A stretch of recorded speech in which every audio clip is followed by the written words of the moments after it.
that. Have you seen your hair? No, man, brush your hair. Here's a brush. Brush your hair. Do you know how to do it? Do you know how to use a brush? Take a brush and brush your hair. You're horrible. Aren't you shocking? Look at what you look like. Brush your hair.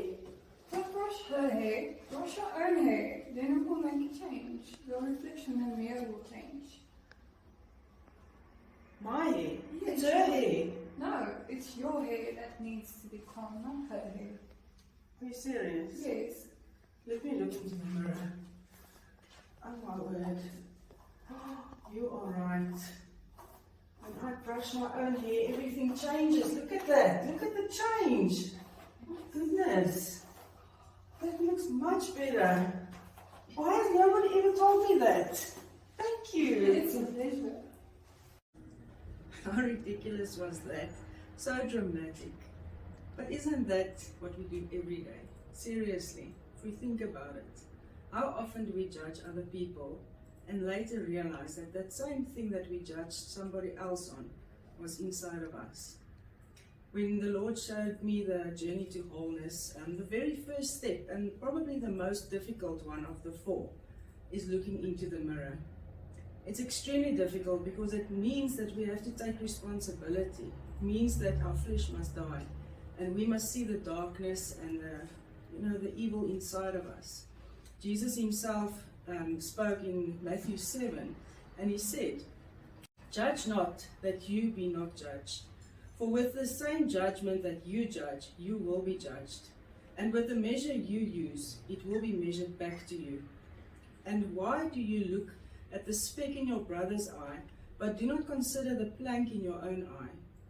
Or how can you say to your brother, let me remove the speck in your eye, and look, there is a plank in your own eye? Hypocrite, first remove the plank from your own eye, and then you will see clearly to remove the speck in your brother's eye." If we want to be whole, this is the first step we need to take. The most difficult step is looking in the mirror. And how do we do that? We firstly have to start thinking about what is a recurring theme in my life. If you think about your life, how many times do you use the same words? Like everybody you meet feels like a selfish person, or everybody you meet is a racist, or everybody you meet, whatever the thing may be that you will judge them on. Go to the mirror and ask the Lord to show you your own heart and see if that same thing isn't in you. And I promise you, it's not easy to see. If you can imagine having a plank in your own eye, it's this big. It's impossible to see without the Holy Spirit. So ask Him, ask the Holy Spirit to show it to you, and go to the mirror and see what's inside of you. That's the first step to wholeness. That's what it means to take up your cross and follow Jesus. Just like Jesus went to the cross and He had to die, so our flesh needs to die.